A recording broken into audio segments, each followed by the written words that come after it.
Welcome to the Zedboard Chronicles. This is episode 2. I'm Larry Osborne, Senior Product Manager at Asset Intertech. For a quick chronicle recap, the purpose of these video chronicles is to explore the Zinc 7000 all-programmable SoC from Xilinx. We'll be conducting experiments using the SourcePoint C and C++ software debugger from Asset Intertech, connected to the Zedboard from Digilent. The objective is to use the board as a Zinc 7000 SoC learning experience. In episode 1, we checked the functional operation of the Zedboard by booting the board and loading the Linux kernel, then switched to the JTAG slave mode and connected the SourcePoint debugger. We examined the dual-core nature of the Zedboard in that episode. In this episode, we'll conduct some Zinc initialization, and with the board initialized, we'll examine the DDR and other address region of the Zedboard. We'll look at ways of Zinc initialization other than writing code and a little reverse engineering of this method. So let's get started. As we can see, the boot mode jumpers are set to boot in JTAG slave mode. And now to launch SourcePoint.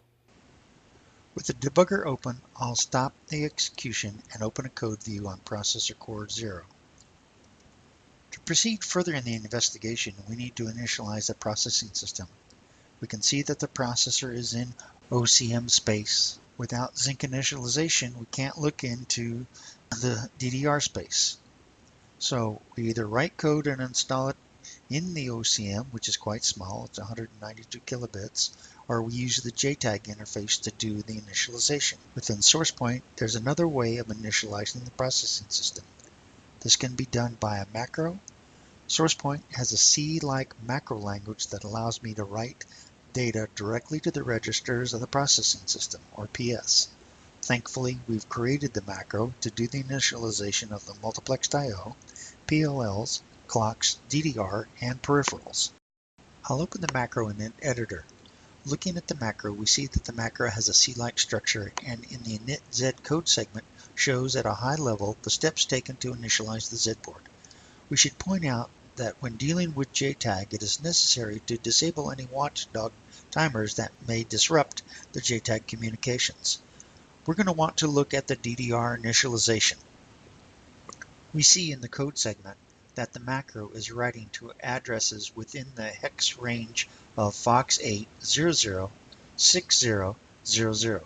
To fully understand what is happening, one would need to open up the TRM and use the 37-page section of the manual to get acquainted with the DDR controller.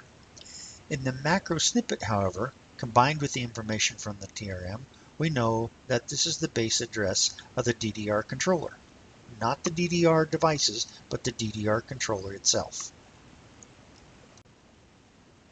Switching back to SourcePoint, we can open a memory view at this specific address, and knowing that this architecture is a little Indian architecture, we can configure the user interface to dump the data to help us analyze this information and match it to the information that's provided within the TRM table data of the DDR controller bits. The macro writes an 80 to this register, and the bit being set is the DDR control read-write idle gap bit. A deeper analysis is really required, but time does not permit us to go any deeper. So I'll go ahead and load the initialization macro. This configuration already has the two buttons configured. I'm just going to quickly go through the configuration of the two buttons. So we go through the configuration, we select the first macro, specify exactly where that macro is located, give it a text associated with it. On the second one, let's go through it real quickly. Here's a little bit different. This is how you physically invoke the execution of a function within a macro. Once the macro has been loaded, I often forget what functions are available within the macro. To determine what functions are available from the command window, I can enter show proc, and a listing will display in the command window with respect to the functions that I have access to. With the Zedboard initialized, we can poke around in the address space of the Zedboard. The question is, where in the address space is the DDR memory? The way to find the address space mapping is to use the system HDF file created in the Xilinx Vivado tool. From this file we can see the AXI block RAM space is from 40 million hex. The DDR space is 100,000 hex. The quad SPI is at F Charlie and all zeros. And then we have the on-chip memory RAM 0 and RAM 1 locations at 0 and at time memory. After the execution of the ZINIT macro, we can open a memory view of the DDR address space, which is 100,000 hex. We could then configure it to where it makes a representation similar to what we're interested in looking at. Now with the controller view, the actual DDR memory itself, and now we can look at the on-chip memory.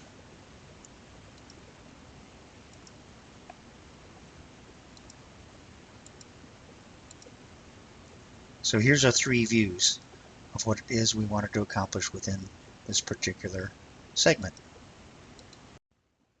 So in this episode, we've been able to examine the zinc initialization, and from that initialization we did some macro development. Actually, we didn't develop it so much as we reverse engineered an existing macro. And with that information and the information associated from the TRM, we learned just enough to be dangerous. So from that exercise, we were then able to examine the contents of the DDR and the OCM memory. The reason for looking at the macros is to shorten the development time for the device initialization. With the ability to write the control registers, the PS, I can short circuit the edit, compile, and debug loop, at least for now.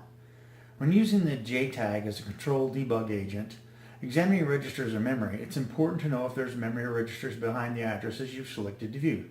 Should the addresses not have any components that are addressable, how will the processor, in the case the zinc, behave? And most likely it will throw an exception. The response to this exception could in fact disable the JTAG interface.